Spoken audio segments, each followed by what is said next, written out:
inaan la socodsiiyo ummadda Soomaaliyeed iyo dhammaan hay'adaha la yiraahdo law enforcement-iga ama hay'adaha la yiraahdo sharci fuliyaalka oo ay ugu horeeyaan ciidanka booliska Soomaaliyeed iyo xafiiska xiraalintu in ay badatay ku tumashada sharciga ee khaas ahaan mas'uuliyiinta qaranka noocay doontaan waxaan noqdaan sidaa darteed waxaan rabaa inaan iclaamino in laga bilaabo maanta waxaan dhammaan xafiiska xiraalinta iyo ciidanka booliska Soomaaliyeed hoggaanka baarista dambiyada iyo hay'adaha ku shaqada laho dhan aan u jeedinayaa in ay qabsadaan waajibaadkooda shaqo oo ku aadan hirgelinta sareynta sharciga sidaa ogtiinba sharciga waa loo siman yahay cid sharciga ka sareysaana ma jiro mas'uul kasta ahaw xasaanad kasta lahaw xasaanadu macnaheedu ma aha oo kaliya inaad dambi ku gashid xasaanadu macnaheedu waxa weeye inaad sharciga ku ilaalisid haddii aad sharciga ku ilaalin weysana kullay sharcigu wuxuu qabaa in qof kastaaba uu sharcigu ka sareeyo ka soo bilow madaxweyne ilaa qofka ugu hooseeya ee shaqaalaha dawladda ama mas'uuliyiinta dhammaantood sharciga hortiisa waa loo siman yahay waxa kaloon rabaa inaan caddeeyo inaan laga yeelaynin qofna sida uu qaanuunku qabo sharcigaas lama soconin waxaas inuu dambi ahaa ma ogeyn sidaa uma malaynaynin inay dhacdo sharciga markuu soo baxo wuxuu leeyahay character ama wuxuu leeyahay dabeecad inuu yahay dhammaan in la wada og yahay mar alla markii la soo saaro oo lagu soo saaro faafinta rasmiga ah sharciga waxaa loo ihtimaalaa inuu yahay wax la wada og yahay cid laga yeelayo waxaas inuu faldambiyeed ahaa ma ogeyn ma jirto sidaa darteed waxaan rabaa inaan caddeeyo in ay jiraan mas'uuliyiin xildhibaano maalmahan ayaamahan dambe ku mashquulsanaa duminta dawladnimada iyo qarannimada Soomaaliyeed ayagoo adeegsanaya dhaqaale ay ka heleen dalal ajnabi sidaa darteed ay laga maarmaan tahay in talaabada sharci ah ku haboon laga qaato qofkii uu ku cadaado faldambiyeed waxaan rabaa inaan sheego hay'adaha baarista waxay amar u qabaan in ay baaris ku sameyn karaan si sharciga waafaqsan mar walba in ay baaris ku sameyn karaan tuhun kasta oo faldambiyeed oo jira inay ku shaqeeyaan iyagoo sharciga dhowraaya ayagoo qaanuunka tixraacaya annagoo taa marayna annagoo halkaa ka duulayna darteed waxaan maanta golaha shacabka gudoomiyaha golaha shacabka iyo baarlamankaba aan u gudbinay qoraal caddaynaya laba xildhibaan oo abaabul iyo sharci darro iyo qaran dumisnimo lagu eedeynayo caddaymaheedii iyo baaritaankeediina uu dhammaystiran yahay in ay xasaanada ka qaadaan si loo horgeeyo sharciga baarista dhimana loo dhammaystiro xildhibaanku xasaanad buu leeyahay laakiin dambiga excuse kama aha macnaha wuu geli karaa faldambiyeed sidaa darteed golaha shacabka waxaan ka codsanaynaa si sharaf looga codsanaynaa iyo baarlamanka in xildhibaanadaas aan qoraalka ka soo saarnay oo baaritaanka ku socday in laga qaado sida uu qaabku yahay xasaanada laga qaado si sharcigana loo horgeeyo muxuu ahaa isheeg baaritaan dhammaystiranna loogu geysto labada xildhibaan oo magacyadoodu ay kala yihiin xildhibaan xasan macalin maxamuud iyo xildhibaan cabdisaabir nuur shuuriye labada xildhibaan oo baaris dheer kadib xafiiska ay u muuqatay in ay galeen faldambiyeedyo u baahan in baaris lagu sameeyo si marka baaristaas loo dhammaystiro isla markaasna haddii uu noo muuqato aan ku horgeyno maxkamadda awoodda u leh waxaan golaha shacabka iyo baarlamankaba ka codsanaynaa iyo guddoomiyahaba in labada xildhibaan aan magacyadooda sheegnay laga qaado xasaanadda kolley dambiyada loo haysto iyo qodobada loo haysto way ku qoran yihiin qoraalka aan qornay sidaa darteed uma baahna faahfaahin dheeri ah intaas ayaan rabay inaan la wadaago waxaa kaloo rabaa inaan sheego cid kasta oo uu galo tuhun ah faldambiyeed mas'uul ha ahaado xildhibaan ha ahaado ama qof muwaadin ha noqdee in sharcigu uu itiigsanayo bahda saxaafadda waxaa soo badatay waayahan in saxaafaddu ay aad xadgudub xadka ka baxsan oo qaanuunka waafaqsanayn ay ku kacaan ama aqoon la'aan ha u geyso ama si ku talagal ha u geystaan waxaan u sheegaynaa cid kasta oo ku xadgudubta sharciga inta qaanuunka ku siiyey xor baad u tahay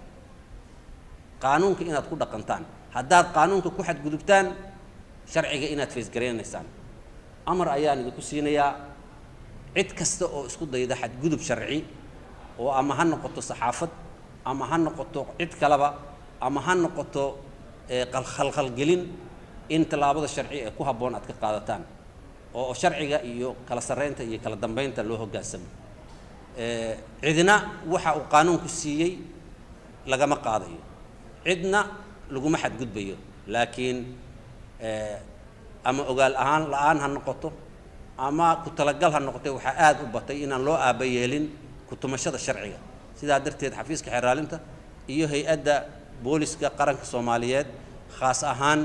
hoggaanka baarista dambiyada oo taliyaalkoodii oo dhan ay garab fadhiyaan waxaan ku waajibinayaa oo dhammaan maqlaya in ay dhowraan sharciga cid kasta oo sharciga ku xadgudubtana in sharciga la hor keeno aad iyo aad baad mahadsantihiin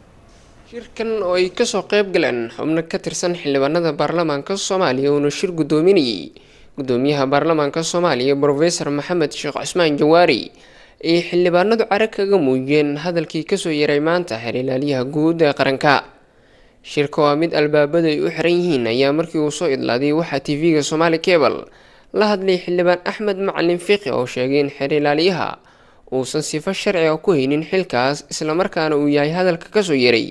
mid xadgudub ku ah xildhibaanada baarlamaanka Soomaaliya xildhibaanada Soomaaliyeedna maanta waa iska wareysteen waa noo timaadeen gudoomiyihii golaha shacabka Jawaari ayaa shir gudoominayay kulligood waxa la isla qaatay inay gaf ahayd in lagu xadgudbay xasaanadii iyo maqaamkii xildhibaanadu lahaay inuu ku xadgudbay nin aan dalkan u naxayn nin aan ogeyn dalkan wuxuu soo maray nin la kireystay oo kire ku shaqeynaya marka waxaan leenahay meediyaha uu hanjabay 10 qof oo kale oo siyaasiyiin ayuu aeroboortka geeyay inaysan ka bixi karin xildhibaanadan labadaa u geeyay inaysan ka bixi karin waan ogaanaynaa Axmed Cali Daahir haddii uu sharci darro qof ku celin kariyo haddii kale baarlamaanka aeroboortkana laga baxayaa dadkuna waa xor waana soo galayaa ninka baxayana waa isaga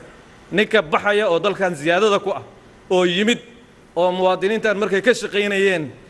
ku soo galay soo xaluushay ayadoon vetin lagu sameyn ayadoon la baarin ninkan noo soo xaluushay oo hay'adaheena meelihii u muhiimsanaa qabsaday waa isaga ziyaada isaga dalka ka baxaya marka xildhibaanadu waxa lagu heshiyay in biri shir weyn la isku yimaado in baarlamaanka dib loo furo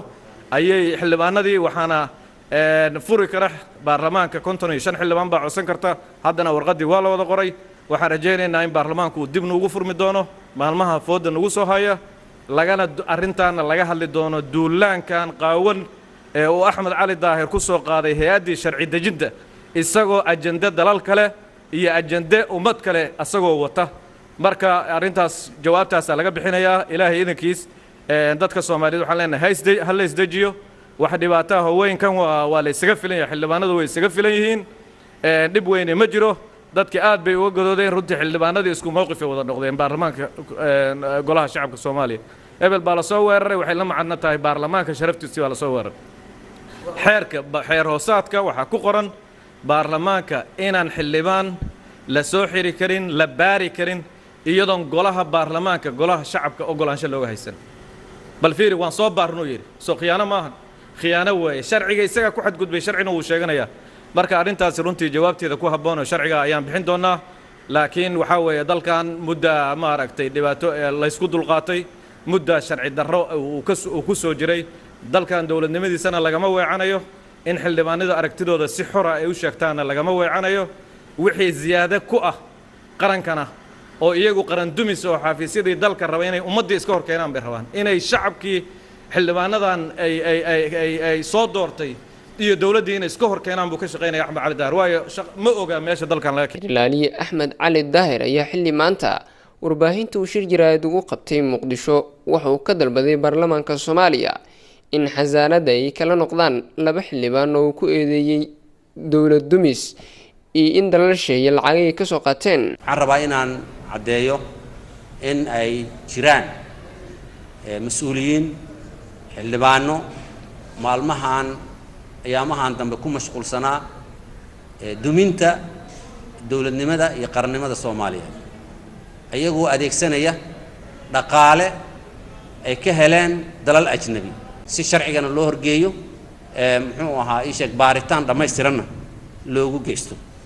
labada xildhibaan oo magacyadoodu ay kala yihiin xildhibaan Xasan Macalin Maxamuud iyo xildhibaan Cabdisaabir Nuur Shuuriye labada xildhibaan oo baaris dheer kadib xafiiska ay u muuqatay in ay galeen faldambiyeedyo u baahan in baaris lagu sameeyo. Haddaba haddii ay sax tahay in qaar ka mid ah xildhibaanada baarlamaanka Soomaaliya dhibaato ku hayaan horumarka dawladnimo ee Soomaaliya sida uu hadalka u dhigay xeer ilaaliyaha qaranka maxaa diiday in xasaanada lagala laabto xildhibaanadaas waxaa mar kale ka jawaabaya xildhibaan Axmed Macalin Fiqi dawladda haddii u ballaarneed oo madaxweynaha dooratay oo ra'iisul wasaaraha iyo golaha wasiirada sharciga siisay oo Axmed Cali Daahir kan qaylinaya way sugayso inuu soo maro si sharciyad loo siiyo xeer ilaaliye uu noqdo waa baarlamaanka marka dawladdu waa anaga nala kama ilaalin karo nin dana kala wata nagama ilaalin karo ninka raba inuu dawladda asagu isku aqoonsado isku ekaysiyo kaas weeye midka qaran dumiska kaas weeye midka raba dalkan meel laga keenay de maxkamadii badbaadada ayaa hadda qodobadeedii uu soo soo dalisaday maxkamadii badbaadada oo taliskii militariga dalka keenay ayuu qodobadeedii Axmed Cali Daahir keenay ma waalayahay meesha la joogo miyuu sagaraneyn 2017 in la joogo miyuu sagaraneyn ma wuxuu sagaraneyn dawladda dimuqraadiga dalkii ka dhalatay ma dalkii federaal in la yahay sagaraneyn ma golaha baarlamaanku inuu golaha sharci dejinta oo sharciyada keenay inuu yahay miyuu sagaraneyn Axmed Cali Daahir waxa isaga qaldantay ilmaha yarka oo xabsiyada uu ku xiro iyo xildhibaanada isaga qaldamay waxa isaga qaldamay dadka masaakiinta ah oo inta jidadka laga aruuriyo xabsiga la isaga guro iyo waxa isaga qaldamay xildhibaanadii ninka marka hadda darsi uu qaadan doona arinta waxba ku baran doona runtii waxaan isleeyahay wax weyn buu ku baran doonaa si kastaba haatee gudoomiyaha baarlamaanka Soomaaliya ayaa xildhibaanada ka dalbaday in ilaa iyo berrito ay siiyaan iyadoo xildhibaanadana go'aan rasmi ah ay ka mid tahay in baarlamaanka dib loo furo ay qaadan karaan sida TV-ga Somali Cable ay u sheegeen qaar ka mid ah xildhibaanadii maanta ka qayb galay shirkaasi Abdullaahi Axmed Atoosh Somali Cable TV Muqdisho